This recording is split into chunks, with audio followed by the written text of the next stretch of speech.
ದೇವರ ಆಲಯದ ಪ್ರಾಮುಖ್ಯತೆ. ಸೊ ಇವತ್ತು ಈ ಒಂದು ಕಪ್ಲಾಪುರದಲ್ಲಿ ದೇವರ ಆಲಯ ಸುಂದರವಾಗಿ ಕಟ್ಟಲ್ಪಟ್ಟಿದೆ. ಸೊ ಈ ಆಲಯ ಕಟ್ಟಲ್ಪಟ್ಟಂತ ಉದ್ದೇಶವೇನು? ಯಾಕೆ ನಾವು ಈ 9ನೇ ವಾರ್ಷಿಕೋತ್ಸವವನ್ನು ಆಚರಿಸ್ತಾ ಇದ್ದೇವೆ? ಇದರ ಹಿಂದಿರುವಂತ ಉದ್ದೇಶವೇನು? ಯಾಕೆ ದೇವರ ಆಲಯವನ್ನು ಪ್ರಾರಂಭಿಸಿದರು? ಈ ಆಲಯದ ಪ್ರಾಮುಖ್ಯತೆ ಏನು? ಈ ಆಲಯದಲ್ಲಿ ಏನು ಇರುವಂಥದ್ದಾಗಿದೆ ಎಂಬುದಾಗಿ ಅದರ ಕುರಿತಾಗಿ ಇವತ್ತು ನಾನು ಮಾತನಾಡಲು ಪ್ರಾರಂಭಿಸುವನಾಗಿದ್ದೇನೆ. ಸೊ ಓದಿದಂಥ ವಾಕ್ಯ ಭಾಗದಲ್ಲಿ 1ನೇ ಅರಸುಗಳು 8ನೇ ಅಧ್ಯಾಯ 12ನೇ ವಚನ 13ನೇ ವಚನದಲ್ಲಿ ಸೊಲೊಮೋನನು ಪ್ರಾರ್ಥನೆ ಮಾಡ್ತಾನೆ. ಏನಂತ ಸೊಲೊಮೋನನು ಪ್ರಾರ್ಥನೆ ಮಾಡ್ತಾನಂದ್ರೆ, ದೇವರೇ, ನೀನು ನಂಬಿಗಸ್ತನಾಗಿರುವಂಥ ದೇವರು, ನಿನ್ನ ಬಾಯಿ ನುಡಿದದ್ದನ್ನೇ ನಿನ್ನ ಹಸ್ತವು ನೆರವೇರಿಸುವಂಥದ್ದಾಗಿದೆ. ಯಾಕಂದ್ರೆ ನನ್ನ ತಂದೆಗೆ ಒಂದು ಆಸೆಯನ್ನ ನೀನು ಕೊಟ್ಟಿದೆಯಾ, ಒಂದು ಪ್ರೇರಣೆಯನ್ನ ನೀನು ಕೊಟ್ಟಿದೆಯಾ, ನಾನು ಒಂದು ಸುಂದರವಾದ ಆಲಯವನ್ನ ಕಟ್ಟಬೇಕು ಎಂಬುದಾಗಿ. ಈ ಆಸೆಯನ್ನ ತೆಗೆದುಕೊಂಡು ಸೊಲೊಮೋನನು ಒಂದು ಸುಂದರವಾದ ಆಲಯವನ್ನ ಕಟ್ಟುತ್ತಾನೆ. ಆ ಆಲಯವನ್ನ ಕಟ್ಟಿ ಹೀಗೆ ಪ್ರಾರ್ಥನೆ ಮಾಡ್ತಾನೆ, ದೇವರೇ, ನೀನು ಆಲಯವನ್ನ, ಸುಂದರವಾದ ಆಲಯವನ್ನ ನಿನಗೋಸ್ಕರ ನಾನು ಕಟ್ಟಿದ್ದೇನೆ. ಹಾಗಾಗಿ ಈ ಆಲಯವು ನಿನಗೆ ಪ್ರತಿಷ್ಠೆ ನಾನು ಮಾಡುವಂತನಾಗಿದ್ದೇನೆ. ಈ ಆಲಯವು ಶಾಶ್ವತವಾಗಿ ನಿನಗೆ ಇರುವಂಥದ್ದಾಗಿರಲಿ ಎಂಬುದಾಗಿ ಸೊಲೊಮೋನನು ಪ್ರಾರ್ಥನೆ ಮಾಡ್ತಾನೆ. ಮೊದಲನೇ ಆಲಯ ಕಟ್ಟಲ್ಪಟ್ಟಂತ ಮೊದಲನೇ ಆಲಯದ ವಿಷಯದಲ್ಲಿ ಸೊಲೊಮೋನನು ಹೀಗೆ ಪ್ರಾರ್ಥನೆ ಮಾಡ್ತಾನೆ. ಯಾಕೆ ಸೊಲೊಮೋನ ಹೀಗೆ ಪ್ರಾರ್ಥನೆ ಮಾಡ್ತಾ ಇದ್ದಾನಂದ್ರೆ, ದೇವರೇ, ಆಲಯ ಬೇಕು ನಮಗೆ, ನಿನ್ನ ಆಲಯ ಈ ಸ್ಥಳದಲ್ಲಿ ಬೇಕು. ಇಸ್ರಾಯೇಲ್ ಜನರಿಗೆ ದೇವರ ಆಲಯ ಇರಲಿಲ್ಲ. ಅನೇಕರು ದೇವರ ಆಲಯಕ್ಕಾಗಿ ಎದುರು ನೋಡ್ತಾ ಇದ್ರು. ಯಾವಾಗ ದೇವರ ಆಲಯ ಕಟ್ಟಲ್ಪಡುತ್ತದೆ, ಯಾವಾಗ ದೇವರ ಆಲಯವನ್ನು ನಾವು ನೋಡಬೇಕು, ಯಾವಾಗ ದೇವರ ಆಲಯದಲ್ಲಿ ಕಾರ್ಯಗಳನ್ನು ನಾವು ಕಾಣಬೇಕೆಂಬುದಾಗಿ ಅವರು ಎದುರು ನೋಡುತ್ತಾ ಇರುವಾಗ ಒಂದು ದಿನ ಬಂತು, ದೇವರ ಆಲಯವು ಕಟ್ಟಲ್ಪಟ್ಟಿತು. ಅದಕ್ಕೆ ಸೊಲೊಮೋನನು ಹೇಳ್ತಾನೆ, ಈ ಆಲಯವು ಶಾಶ್ವತವಾಗಿ ಇರುವಂತದ್ದಾಗಿದೆ ಎಂಬುದಾಗಿ. ಆಮೇನ್. ಸೊ ಈ ಒಂದು ಕಪ್ಲಾಪುರ ಪಟ್ಟಣದಲ್ಲಿ ಈ ಒಂದು ಸುಂದರವಾದ ಆಲಯವು ಕಟ್ಟಲ್ಪಟ್ಟಿದೆ. ಈ ಆಲಯವನ್ನು ನೋಡಿ ದೇವರು ಸಂತೋಷಿಸುವನಾಗಿದ್ದಾನೆ. ಈ ಆಲಯವನ್ನು ನೋಡಿ ದೇವರು ಆನಂದಿಸುವನಾಗಿದ್ದಾನೆ. ಈ ಆಲಯವು ದೇವರಿಗೆ ಶಾಶ್ವತವಾದಂಥ ಆಲಯವಾಗಿದೆ. ಆಮೇನ್. ಈಗಾಗಲೇ ಸಾರಿ ಹೇಳ್ತಾ ಇದ್ರು, ಹಿರಿಯ ದೇವರ ಸೇವಕರು ಇದನ್ನು ಪ್ರಾರಂಭ ಮಾಡಿದರು. ಈ ಪ್ರಾರಂಭ ಮಾಡಿದಾಗಲಿಂದ ಅದು ಕೊನಸಾಗುತ್ತಾನೆ ಇದೆ, ಮುಂದೆ ನಡೀತಾನೆ ಇದೆ. ಆಲಯದಲ್ಲಿ ಯಾವಾಗಲೂ ಕೂಡ ದೇವರ ಪ್ರಾಮಾಣಿಕತೆಯ ಹಸ್ತವು ಅದು ಮುಂದಲೇ ಚಲಿಸುವಂಥದ್ದಾಗಿದೆ. ಹಾಗಾಗಿ ಸೊಲೊಮೋನ ಹೇಳ್ತಾನೆ, ಈ ಆಲಯವು ನಿನಗೆ ಶಾಶ್ವತವಾಗಿರಲಿ ಸ್ವಾಮಿ ಎಂಬುದಾಗಿ ಹೇಳಿ ಪ್ರಾರ್ಥನೆ ಮಾಡ್ತಾನೆ. ಆ ದಿನ ಮೊದಲುಗೊಂಡಂತ ಆಲಯ ಈ ದಿನ ಎಲ್ಲಾ ಕಡೆ ನಾವು ಆಲಯಗಳನ್ನ ನೋಡುವಂತರಾಗಿದ್ದೇವೆ. ಪ್ರಿಯ ಸಹೋದರ ಸಹೋದರಿಯರೇ, ಯಾಕೆ ಈ ಆಲಯವನ್ನ ದೇವರು ಪ್ರಾರಂಭ ಮಾಡಿದರು? ನೋಡಿ, ದಾವೀದನ ಕೈಲೇ ಮಾತಾಡಿಸಿದಂತ ದೇವರ ಮಾತು, ದಾವೀದನ ಬಾಯಿಂದ ನುಡಿದಂತ ಮಾತು ದೇವರ ಹಸ್ತ ನೆರವೇರಿಸುತ್ತಾ ಇದೆ ಎಂಬುದಾಗಿ ನಾವು ನೋಡುವಂತರಾಗಿದ್ದೇವೆ. ಹೌದು, ಈ ಆಲಯವು ಕೂಡ ದೇವರಿಂದ ಅದು ಪ್ರಾರಂಭವಾಗಿರುವಂತಹ ಆಲಯವಾಗಿದೆ. ಎಷ್ಟು ಜನ ವಿಶ್ವಾಸ ಮಾಡ್ತೀರಾ? ಈ ಒಂದು ಕಪ್ಲಾಪುರ ಪಟ್ಟಣದಲ್ಲಿ ದೇವರಿಂದ ಪ್ರಾರಂಭವಾಗಿರುವಂತಹ ಆಲಯ. ಆಮೇನ್. ದೇವರಿಂದ ಪ್ರಾರಂಭವಾಗಿರುವಂಥದ್ದು ಯಾವಾಗಲೂ ಶಾಶ್ವತವಾಗಿ ಅದು ಇರುವಂಥದ್ದಾಗಿದೆ. ದೇವರಿಂದ ಪ್ರಾರಂಭವಾಗಿರುವಂಥದ್ದು ಅದು ಮುಂದೆ ನಡೆಯುವಂಥ ಕಾರ್ಯಗಳಾಗಿ ಇರುವಂಥದ್ದಾಗಿದೆ. ಹಾಗಾಗಿ ಈ ಆಲಯವನ್ನು ದೇವರು ನೋಡಿ ಸಂತೋಷ ಪಡುವವನಾಗಿದ್ದಾನೆ. ಆಮೇನ್. ಯಾವಾಗ ಸೊಲೊಮೋನನು ದೇವರ ಆಲಯವನ್ನು ಕಟ್ಟಿದನು, ಯಾವಾಗ ಸೊಲೊಮೋನ ದೇವರ ಆಲಯವನ್ನು ಪ್ರತಿಷ್ಠೆ ಪಡಿಸಿದನು, ಯಾವಾಗ ಸೊಲೊಮೋನ ದೇವರ ಆಲಯದಲ್ಲಿ ಇದ್ದು ಪ್ರಾರ್ಥಿಸಿದನೋ ಆವಾಗ ದೇವರು ಸಂತೋಷಿಸಿದನೆಂಬುದಾಗಿ ನಾವು ನೋಡುವಂತರಾಗಿದ್ದೇವೆ. ಅದೇ 9ನೇ ಅಧ್ಯಾಯಕ್ಕೆ ಬರುವಾಗ ದೇವರು ಒಂದು ಮಾತನ್ನ ಹೇಳ್ತಾನೆ. ಅದೇ ಮೊದಲನೇ ಅರಸುಗಳು 9ನೇ ಅಧ್ಯಾಯ 3ನೇ ವಚನದಲ್ಲಿ, ನನ್ನ ನಾಮ ಮಹತ್ತು ನೀನು ಕಟ್ಟಿಸಿದ ಆಲಯದಲ್ಲಿ ಸದಾ ಇರುವಂತೆ ಅದನ್ನು ನನಗೋಸ್ಕರ ಪ್ರತಿಷ್ಠಿಸಿಕೊಂಡಿದ್ದೇನೆ. ನನ್ನ ದೃಷ್ಟಿಯು ನನ್ನ ಮನಸ್ಸು ಪ್ರತಿದಿನವೂ ಅದರ ಮೇಲೆ ಇರುವುದು. ಆಮೇನ್. ಸೊ ಆಲಯವನ್ನು ನೋಡಿದಾಗ ದೇವರು ಸಂತೋಷ ಪಡ್ತಾ ಇದ್ದಾನೆ. ಇವತ್ತು ಈ ಒಂದು ಪಟ್ಟಣದಲ್ಲಿ ಇರುವಂತ ಈ ಆಲಯವನ್ನು ನೋಡಿ, ಈ ಆಲಯದಲ್ಲಿರುವಂತಹ ಸಭಿಕರನ್ನು ನೋಡಿ, ಮನುಷ್ಯರ ಜೀವಿತದಲ್ಲಿ ಯಥಾರ್ಥ ಕಾಣದೆ ಸಂತೋಷ ಪಡದೇ ಇರಬಹುದು. ಆದರೆ ದೇವಾದಿ ದೇವನು, ರಾಜಾತಿರಾಜನು, ಪ್ರಾರಂಭಿಸಿದವನು, ಕೊನೆಯವರೆಗೆ ನಡೆಸುವವನು ಇವತ್ತು ಈ ಆಲಯವನ್ನ, ಈ ಆಲಯದಲ್ಲಿರುವ ಸಭಿಕರನ್ನು ನೋಡಿ ದೇವರು ಆನಂದ ಪಡುವವನಾಗಿದ್ದಾನೆ. ಆಮೇನ್. ದೇವರು ಸಂತೋಷಿಸ್ತಾ ಇದ್ದಾರೆ. ಈ ಒಂದು 9ನೇ ವಾರ್ಷಿಕೋತ್ಸವದಲ್ಲಿ ದೇವರು ನಿಮ್ಮನ್ನು ನೋಡಿ, ಆಲಯವನ್ನು ನೋಡಿ ಸಂತೋಷ ಪಡ್ತಾ ಇದ್ದಾರೆ. ಯಾಕೆ ಅಂದ್ರೆ ಆ ದಿನ ಸಂತೋಷ ಪಟ್ಟಂತ ದೇವರು ಈ ದಿನವೂ ಕೂಡ ಆಲಯವನ್ನು ನೋಡಿ ಏನು ಮಾಡ್ತಾರೆ? ಸಂತೋಷ ಪಡ್ತಾರೆ. ಕಾರಣ ಅದೇ ದೇವರು ಇವತ್ತು ನಾವು ಆರಾಧನೆ ಮಾಡುವಂತ ದೇವರಾಗಿದೆ ಎಂಬುದಾಗಿ ನಾವು ನೋಡುತ್ತೇವೆ. ಇಲ್ಲಿ ದೇವರೊಂದು ಮಾತು ಹೇಳ್ತಾರೆ, ನನ್ನ ನಾಮ ಮಹತ್ತು ನೀನು ಕಟ್ಟಿರುವ ಆಲಯದ ಮೇಲೆ ಯಾವಾಗಲೂ ಕೂಡ ಇರ್ತದೆ. ಈ ಆಲಯದಲ್ಲಿ ನನ್ನ ನಾಮದ ಮಹತ್ವ ಇರ್ತದೆ. ನನ್ನ ನಾಮವನ್ನು ವಿಚ್ಚರಿಸುವವರಿಗೆ, ನನ್ನ ನಾಮವನ್ನು ಹೇಳುವಂಥವರಿಗೆ ಕಾರ್ಯಗಳು ಅವರ ಜೀವನದಲ್ಲಿ ಜರುಗುವಂತವಾಗಿವೆ. ಯಾವಾಗ ದೇವರ ನಾಮವನ್ನು ಉಪಯೋಗ ಮಾಡ್ತಾರೋ, ಯಾವಾಗ ದೇವರ ನಾಮ ಆಲಯದಲ್ಲಿ ಬಂದು ದೇವರ ನಾಮವನ್ನು ಕೇಳುವಂತರಾಗಿರ್ತಾರೋ, ಅಲ್ಲಿ ದೇವರ ಮಹಿಮೆಯನ್ನ ಅವರು ಕಾಣುವಂತವರಾಗಿದ್ದಾರೆ. ಆಮೇನ್. ಸೊ ಅದನ್ನು ಸೊಲೊಮೋನನ ಈ ಭಾಗದಲ್ಲಿ ಹೇಳ್ತಾ ಇದ್ದಾನೆ. ಅಷ್ಟು ಮಾತ್ರವಲ್ಲ, ಮತ್ತೆ ಆತನು ಹೇಳ್ತಾ ಇದ್ದಾನೆ, ನನ್ನ ದೃಷ್ಟಿ, ನನ್ನ ಮನಸ್ಸು ಆಲಯದ ಮೇಲೆ ಇರ್ತದೆ. ಆಮೇನ್. ಯಾವ್ದು ಮೇಲೆ ಇರ್ತದಂತೆ? ದೇವರ ದೃಷ್ಟಿ, ದೇವರ ಮನಸ್ಸು ಆಲಯದ ಮೇಲೆ. ಸಾರ್, ಯಾಕೆ ಆಲಯದ ಮೇಲೆ ಇರ್ತದೆ? ಆಲಯಕ್ಕೆ ಬರುವವರನ್ನ, ಹೋಗುವವರನ್ನ ದೇವರು ನೋಡುವವನಾಗಿದ್ದಾನೆ. ಆಲಯದಲ್ಲಿ ಪ್ರವೇಶಿಸುವಂಥವರನ್ನ ದೇವರು ನೋಡುವವನಾಗಿದ್ದಾನೆ. ಆಲಯದಲ್ಲಿ ಅವರು ದೇವರ ಮುಂದೆ ಪ್ರಾರ್ಥಿಸುವಂತ ಹೃದಯವನ್ನ ದೇವರು ನೋಡುವವನಾಗಿದ್ದಾನೆ. ಹಾಗೆ ದೇವರ ಮನಸ್ಸು ಕೂಡ ಆಲಯದ ಮೇಲೆ ಇರುವಂತದ್ದಾಗಿದೆ. ಅವರಿಗೋಸ್ಕರ ಪ್ರತ್ಯೇಕವಾದ ಕಾರ್ಯಗಳನ್ನು ದೇವರು ಮಾಡುವವನಾಗಿದ್ದಾನೆ. ಆಮೇನ್. ಯಾರು ನೋಡದೇ ಇರಬಹುದು, ಮನುಷ್ಯರು ನಮ್ಮನ್ನು ನೋಡದೇ ಇರಬಹುದು, ಆಲಯಕ್ಕೆ ಬಂದು ಪ್ರಾರ್ಥನೆ ಮಾಡಿ ಹೋಗುವುದನ್ನು ಮನುಷ್ಯರು ನೋಡದೇ ಇರಬಹುದು, ಆದರೆ ದೇವರ ದೃಷ್ಟಿ ನಮ್ಮನ್ನು ನೋಡುವಂಥದ್ದಾಗಿದೆ. ಹಲ್ಲೆಲೂಯಾ. ದೇವರು ಅದನ್ನು ಹೇಳ್ತಾ ಇದ್ದಾನೆ, ನನ್ನ ದೃಷ್ಟಿ, ನನ್ನ ಮನಸ್ಸು ಆಲಯದ ಮೇಲೆ ಯಾವಾಗಲೂ ಇರ್ತದೆ. ಆ ವಚನ ಭಾಗ ಹೇಳ್ತದೆ, ಸದಾ ಪ್ರತಿದಿನವೂ ಕೂಡ ಅದರ ಮೇಲೆ ಇರುವಂಥದ್ದಾಗಿದೆ. ಪ್ರತಿ ಭಾನುವಾರ ಮಾತ್ರ ಅಷ್ಟೇ ಅಲ್ಲ, ಪ್ರತಿ ಶುಕ್ರವಾರ ಮಾತ್ರ ಅಷ್ಟೇ ಅಲ್ಲ, ಪ್ರತಿ ಬುಧವಾರ ಮಾತ್ರ ಅಷ್ಟೇ ಅಲ್ಲ, ಪ್ರತಿ ಬೇರೆ ದಿನಗಳು ಮಾತ್ರ ಅಷ್ಟೇ ಅಲ್ಲ, ಎಲ್ಲಾ ದಿವಸ ಯಾವ ದಿನವೂ ಬಂದು ಕೂಡ ಈ ಆಲಯದಲ್ಲಿ ನೀನು ಪ್ರಾರ್ಥನೆ ಮಾಡುವಾಗ, ಯಾವ ದಿನವೂ ಬಂದು ಕೂಡ ಆಲಯದಲ್ಲಿ ನೀನು ಮೊಣಕಾಲಿ ದೇವರ ಮುಖವನ್ನು ನೋಡುವಾಗ, ಈಗ ದೇವರ ಕಣ್ಣು ನಿನ್ನನ್ನು ನೋಡುವಂಥದ್ದಾಗಿದೆ. ನೀನು ಒಬ್ಬನಾಗಿರಬಹುದು ಅಥವಾ ಸಭೆಯಾಗಿ ಕೂಡಿ ಬಂದಿರಬಹುದು, ಎಷ್ಟೇ ಜನರು ಇರಬಹುದು, ದೇವರ ಕಣ್ಣು ಅವರನ್ನ ನೋಡುವಂಥದ್ದಾಗಿದೆ. ಹಲ್ಲೆಲೂಯಾ. ಯಾವಾಗ ದೇವರ ಕಣ್ಣು ಅವರನ್ನು ನೋಡ್ತದೋ, ದೇವರ ಕನಿಕರ ಅವರ ಮೇಲೆ ಬರುವಂಥದ್ದಾಗಿದೆ. ಯಾವಾಗ ದೇವರ ಕನಿಕರ ಅವರ ಮೇಲೆ ಬರ್ತದೋ, ದೇವರ ಕಾರ್ಯಗಳು ಅವರ ಜೀವಿತದಲ್ಲಿ ಜರುಗುವಂತವಾಗಿವೆ. ಹಾಗಾದ್ರೆ ಸರ್, ಯಾಕೆ ಈ ಆಲಯ ಕಟ್ಟಲ್ಪಟ್ಟಿತು? ನೋಡಿ, ಆ ದಿನ ಯಾಕೆ ಕಟ್ಟಲ್ಪಟ್ಟಿತು, ಈ ದಿನ ಯಾಕೆ ದೇವರ ಆಲಯವು ಕಟ್ಟಲ್ಪಟ್ಟಿದೆ? ಅನೇಕರು ಹೇಳ್ಬೋದಲ್ವಾ, ಈ ಒಂದು ಕಬಲಾಪುರ ಪಟ್ಟಣದಲ್ಲಿ ಯಾಕೆ ಇಷ್ಟು ದೊಡ್ಡ ಆಲಯ ಸರ್, ಯಾಕೆ ಇಷ್ಟು ಆಲಯ ಕಟ್ಟಲ್ಪಟ್ಟಿದೆ, ಏನು ಪ್ರಯೋಜನ, ಏನು ಲಾಭ ಎಂಬುದಕ್ಕೆ ಕೆಲವರು ಕೇಳ್ತಾ ಇರ್ತಾರೆ. ಗಮನಿಸಿ, ಮೊದಲನೇ ಕಾರಣ ಯಾಕೆ ದೇವರ ಆಲಯ ಕಟ್ಟಲ್ಪಟ್ಟಿದೆ, ಆತನ ಪ್ರಸನ್ನತೆ ಯಾವಾಗಲೂ ದೇವರ ಆಲಯದಲ್ಲಿ ಇರುವಂತದ್ದಾಗಿದೆ. ಆಮೇನ್. ದೇವರ ಆಲಯದಲ್ಲಿ ಏನಿರ್ತದೆ? ದೇವರ ಪ್ರಸನ್ನತೆ, ದೇವರ ಸಾನ್ನಿಧ್ಯ, ದೇವರ ಚಲನೆ ದೇವರ ಆಲಯದಲ್ಲಿ ಇರ್ತದೆ. ಅದಕ್ಕೆ ನಾವು ದೇವರ ಆಲಯಕ್ಕೆ ಬರಬೇಕು. ಅದಕ್ಕೆ ದೇವರ ಆಲಯದಲ್ಲಿ ಕೂಡಿ ಬಂದು ದೇವರನ್ನ ಆರಾಧನೆ ಮಾಡಬೇಕು. ಆ ದಿನ ಕಟ್ಟಲ್ಪಟ್ಟಂತ ದೇವರ ಆಲಯದಲ್ಲಿ ವಾಕ್ಯ ಹೇಳ್ತದೆ, ಅಲ್ಲಿ ದೇವರ ಮಂಜೂಷ ಪೆಟ್ಟಿಗೆ ಆಲಯದಲ್ಲಿ ಇತ್ತಂತೆ. ಯಾವಾಗ ಮಂಜೂಷ ಪೆಟ್ಟಿಗೆ ಇತ್ತೋ, ವಾಕ್ಯ ಹೇಳ್ತದೆ, ದೇವರ ಮಹಿಮೆ ಆ ಸ್ಥಳದಲ್ಲಿ ಇಳಿದು ಬಂತು. ಅಲ್ಲಿ ಅನೇಕರು ಕೂಡ ಆ ದೇವರ ಪ್ರಸನ್ನತೆ ನಿಂತುಕೊಳ್ಳಕ್ಕೆ ಕೂಡ ಆಗ್ತಾ ಇಲ್ಲ, ಅಷ್ಟು ಮಹಿಮೆ ಆಲಯವನ್ನ ತುಂಬಿಕೊಂಡಿದೆ. ನೋಡಿ, ದೇವರ ಆಲಯದಲ್ಲಿ ದೇವರ ಪ್ರಸನ್ನತೆ ನಮಗೆ ಬೇಕು. ಎಷ್ಟು ಜನ ಇಷ್ಟಪಡ್ತೀರಾ ದೇವರ ಪ್ರಸನ್ನತೆ ನಮಗೆ ಬೇಕೆಂಬುದಾಗಿ? ಹಲ್ಲೆಲೂಯಾ.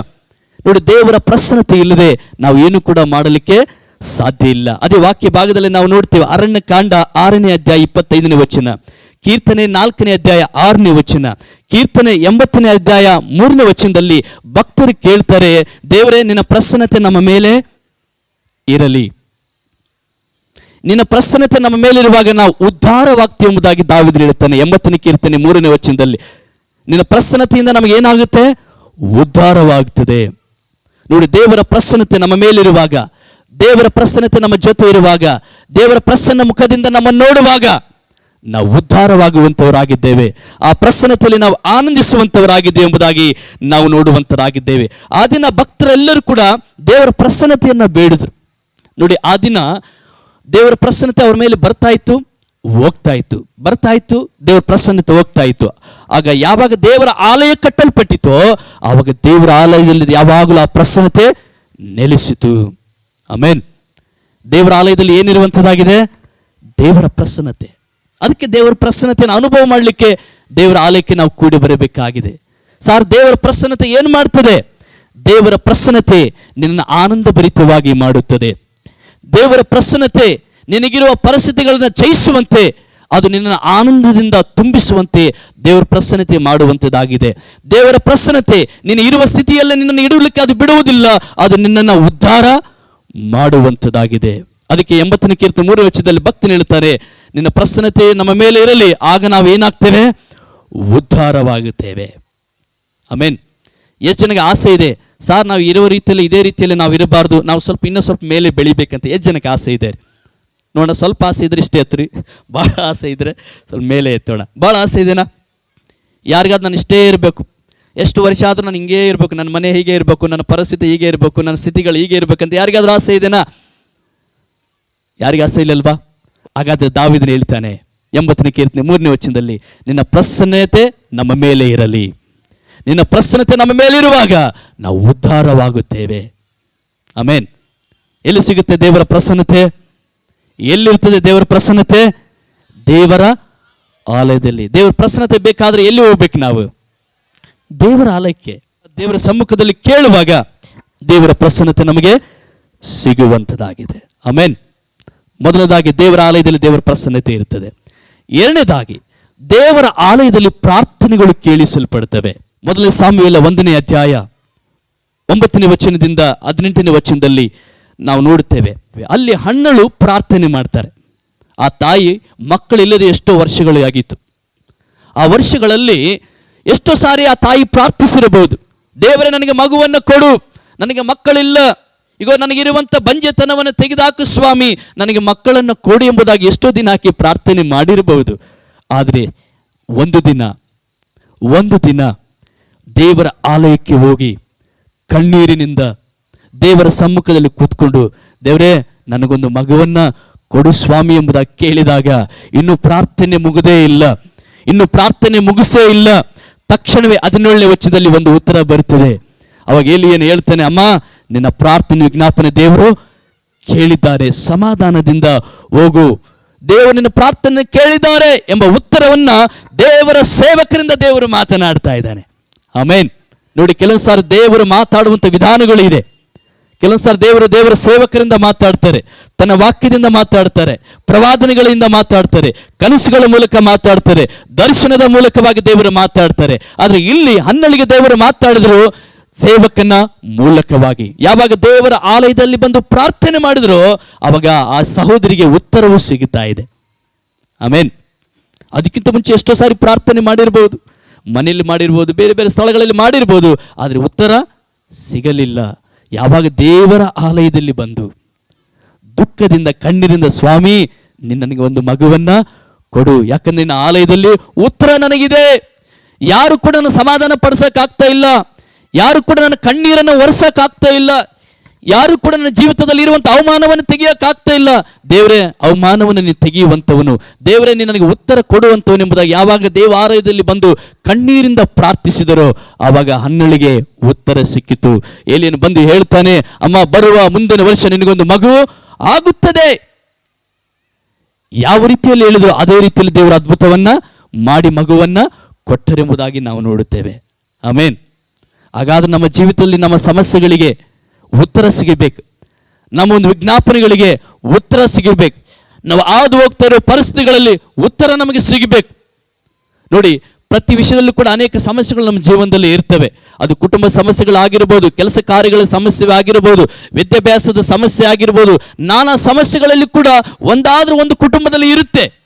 ಆದರೆ ಅದಕ್ಕೆಲ್ಲ ಉತ್ತರವು ದೇವರ ಆಲಯದಲ್ಲಿ ಸಿಗುವಂಥದ್ದಾಗಿದೆ. ಆಮೇನ್. ಅದಕ್ಕೆ ಯೇಸು ಸ್ವಾಮಿ ಹೇಳ್ತಾನೆ, ನನ್ನ ಆಲಯವು ಎಲ್ಲಾ ಜನಾಂಗಗಳಿಗೂ ಪ್ರಾರ್ಥನಾಲಯ ಎನಿಸಿಕೊಳ್ಳುತ್ತದೆ. ಮಾರ್ಕ 11:17 ಸ್ವಾಮಿ ಹೇಳ್ತಾನೆ, ನನ್ನ ಆಲಯ ಪ್ರಾರ್ಥನಾಲಯ. ಇಲ್ಲಿ ಪ್ರಾರ್ಥನೆಗಳು ನಡೀತವೆ, ಇಲ್ಲಿ ಪ್ರಾರ್ಥನೆಗಳಿಗೆ ಉತ್ತರ ಸಿಗ್ತದೆ. ಇಲ್ಲಿ ಪ್ರಾರ್ಥನೆ ಮಾಡುವಾಗ ನಾನು ಕಾರ್ಯಗಳನ್ನ ಮಾಡುತ್ತೇನೆ. ಯಾರು ನನ್ನ ಸಮ್ಮುಖದಲ್ಲಿ ಬಂದು ಪ್ರಾರ್ಥಿಸ್ತಾರೋ, ಯಾರು ನನ್ನ ಸಮ್ಮುಖದಲ್ಲೇ ಬಂದು ಎದುರು ನೋಡ್ತಾನೋ, ಈಗ ನನ್ನ ದೃಷ್ಟಿ ಅವರ ಮೇಲೆ ಹೋಗುತ್ತದೆ, ನನ್ನ ಮನಸ್ಸು ಅವರ ಮೇಲೆ ಹೋಗ್ತದೆ. ಈಗ ಅವರ ಪ್ರಾರ್ಥನೆಗಳಿಗೆ ನಾನು ಉತ್ತರವನ್ನ ಕೊಡುತ್ತೇನೆ. ಆಮೆನ್. ಇವತ್ತು ಬಹಳಷ್ಟು ಜನ ದೇವರ ಆಲಯಕ್ಕೆ ಬಂದು ಪ್ರಾರ್ಥನೆ ಮಾಡುವುದಿಲ್ಲ. ಸಮಸ್ಯೆಗಳು ಬರುವಾಗ ಚಿಂತೆ ಮಾಡ್ತಾರೆ. ಅದ್ರಲ್ಲಿ ನಾನು ಏನು ಮಾಡಲಿ, ನಾನು ಹೇಗೆ ಮಾಡಲಿ, ನಾನು ಎಲ್ಲಿಗೆ ಹೋಗಲಿ, ಏನನ್ನ ಮಾಡಲಿ ಎಂಬುದಾಗಿ ಚಿಂತೆ ಮಾಡಬೇಡ. ದೇವರ ಆಲಯದಲ್ಲಿ ಬಂದು ಪ್ರಾರ್ಥಿಸು, ದೇವರು ನಿನಗೆ ಉತ್ತರವನ್ನ ಕೊಡುವನಾಗಿದ್ದಾನೆ. ಅದಕ್ಕೆ ದೇವರ ಆಲಯವನ್ನು ಇಟ್ಟಿದ್ದಾರೆ. ನಿನ್ನ ಸಮಸ್ಯೆಗೆ ದೇವರ ಉತ್ತರವನ್ನ ಕೊಡಲಿಕ್ಕೆ ಆತನ ಸನ್ನಿಧಿಯನ್ನು ಇಟ್ಟು, ಪ್ರಸನ್ನತೆಯನ್ನು ಇಟ್ಟು, ನಿನ್ನ ಮೇಲೆ ದೃಷ್ಟಿಯನ್ನು ಇಟ್ಟು, ನಿನ್ನ ಮೇಲೆ ಮನಸ್ಸನ್ನು ಇಟ್ಟು ಆತನಿಗೆ ಉತ್ತರವನ್ನು ಕೊಡಲಿಕ್ಕೆ ಆಲಯದಲ್ಲಿ ನಿನಗೋಸ್ಕರ ದೇವರು ಎದುರು ನೋಡುವವನಾಗಿದ್ದಾನೆ. ಎರಡನೇದಾಗಿ ನಾವು ನೋಡ್ತೇವೆ, ದೇವರ ಆಲಯದಲ್ಲಿ ಉತ್ತರ ಇದೆ. ಎಷ್ಟು ಜನ ನಂಬ್ತೀರಾ ದೇವರ ಆಲಯದಲ್ಲಿ ನನಗೆ ಉತ್ತರ ಸಿಗುತ್ತೆ ಸರ್? ಓಕೆ, ಎಷ್ಟು ಜನಕ್ಕೆ ಉತ್ತರ ಸಿಕ್ಕಿದೆ ದೇವರ ಆಲಯದಲ್ಲಿ? ಈ ಆಲಯದಲ್ಲಿ ಬಂದು ಪ್ರಾರ್ಥನೆ ಮಾಡುವಾಗ ಎಷ್ಟು ಜನಕ್ಕೆ ಉತ್ತರ ಸಿಕ್ಕಿದೆ? ದೇವರು ನಿಮ್ಮನ್ನು ಆಶೀರ್ವಾದ ಮಾಡಿದ್ದಾರೆ. ಒಂದ್ಸಾರಿ ಕೈ ತಟ್ಟಿ ದೇವರಿಗೆ ಸ್ತೋತ್ರ ಹೇಳೋಣ, ಜೋರಾಗಿ ಚಪ್ಪಳ ದೇವರಿಗೆ ಮಹಿಮೆ ಕೊಡು. ಹೌದು ಸ್ವಾಮಿ, ನನ್ನ ಆಲಯದಲ್ಲಿ ಬಂದು ಪ್ರಾರ್ಥನೆ ಮಾಡುವಾಗ ನನಗೆ ಸಹಾಯ ಮಾಡಿದ್ದೆ, ನನಗೆ ಉತ್ತರ ಕೊಟ್ಟಿದ್ದಿ. ಅನ್ನಳಿಗೆ ಕೊಟ್ಟ ಉತ್ತರವನ್ನು ದೇವರು ನಿಮಗೆ ಕೊಡುವನಾಗಿದ್ದಾನೆ. ಭಕ್ತನು ಕೂಡ ಅದೇ ಮಾತು ಹೇಳ್ತಾ ಇದ್ದ ದಾವೀದನು. ಆತನು ತನ್ನ ಆಲಯದಲ್ಲಿ ನನ್ನ ಮೊರೆಯನ್ನು ಕೇಳಿದನು ಅಂತ ಹೇಳ್ತಾನೆ. ತನ್ನ ಆಲಯದಲ್ಲಿ ನನ್ನ ಮೊರೆಯನ್ನು ಕೇಳಿದನು. ದಾವೀದನ ಜೀವಿತದಲ್ಲೂ ಕೂಡ ಅನೇಕ ಕಷ್ಟಗಳು ಬಂದವು, ಅನೇಕ ಸಮಸ್ಯೆಗಳು ಆತನ ಜೀವಿತದಲ್ಲಿ ಬಂತು. ಆತನು ಊರನ್ನು ಬಿಟ್ಟು, ಪಟ್ಟಣವನ್ನು ಬಿಟ್ಟು ಅಡವಿ ಪ್ರದೇಶಕ್ಕೆ ಆತನು ಹೋಗ್ತಾನೆ. ಆ ಸಮಯದಲ್ಲಿ ಆಲಯದ ಇಲ್ಲದೆ ಇರುವಾಗ ಆ ಸಮಯದಲ್ಲಿ ಹೇಳ್ತಾನೆ, ಸ್ವಾಮಿ, ನಾನು ನಿನ್ನ ಆಲಯದಲ್ಲಿ ಪ್ರಾರ್ಥನೆ ಮಾಡಿದಾಗ ನನಗೇನು ಕೊಟ್ಟಿದ್ದೆ? ನೀನು ಉತ್ತರವನ್ನ ಕೊಟ್ಟಿದಿ. ನೋಡಿ ಎಷ್ಟು ಪ್ರಾಮುಖ್ಯತೆ ದೇವರ ಆಲಯ. ಹೌದು, ದೇವರ ಆಲಯದಲ್ಲಿರುವಂಥ ಆಶೀರ್ವಾದ ನಮಗೆ ಬೇಕು.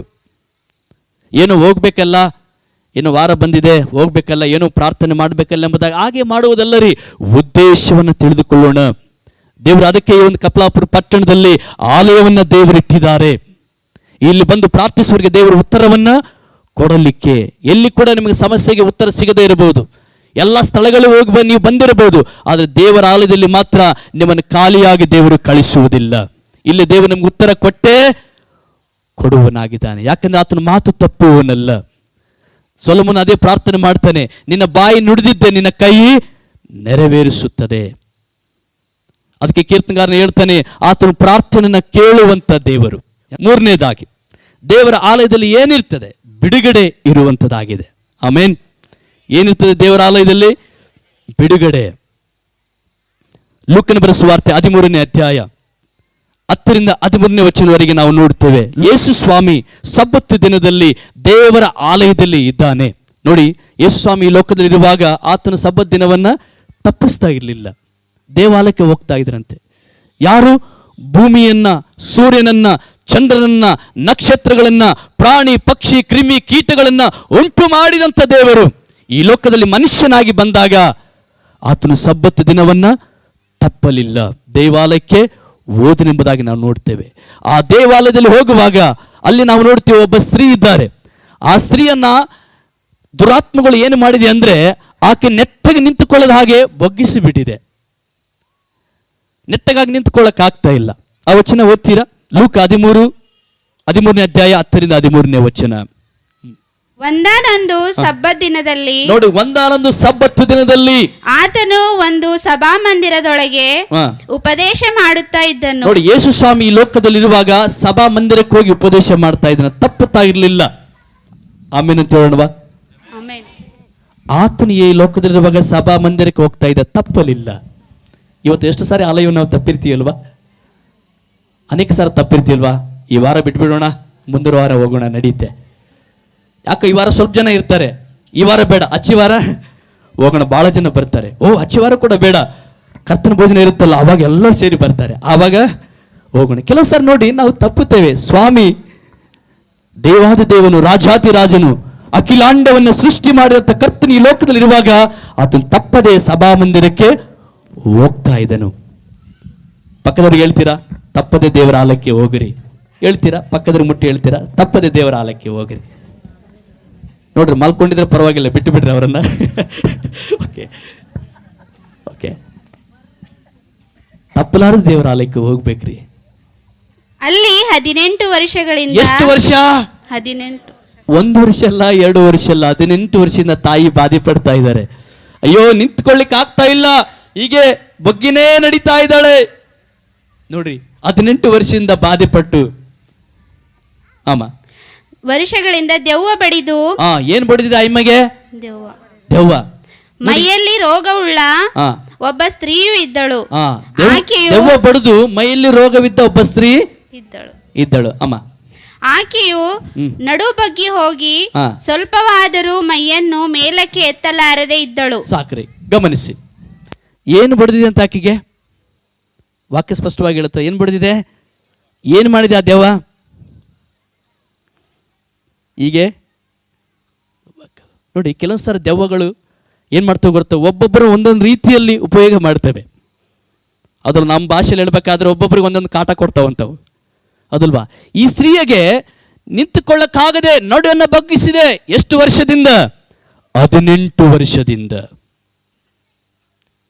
ಕೆಲವೊಂದ್ಸಾರಿ ಅನೇಕ ಸಾರಿ ನಾವು ಹೇಳ್ತಾ ಇರ್ತೇವೆ, ಸಾರ್ ಎಷ್ಟು ವರ್ಷಗಳಾಯ್ತು ನಮ್ಮ ಮನೆಯಲ್ಲಿ ಸಮಸ್ಯೆ ಇದೆ, ಇದು ಬಿಟ್ಟು ಹೋಗ್ತಾನೇ ಇಲ್ಲ, ಇದು ಸರಿ ಆಗ್ತಾನೇ ಇಲ್ಲ, ಎಷ್ಟು ವರ್ಷಗಳಿಂದ ಕಾಯ್ತಾ ಇದ್ದೇವೆ, ಯಾಕೆ ಹೋಗ್ತಾ ಇಲ್ಲ, ನಮಗೆ ಗೊತ್ತಾಗ್ತಾ ಇಲ್ಲ ಸಾರ್ ಎಂಬುದಾಗಿ ಕೆಲವೊಂದ್ಸಾರಿ ಅಂದುಕೊಳ್ತೇವೆ.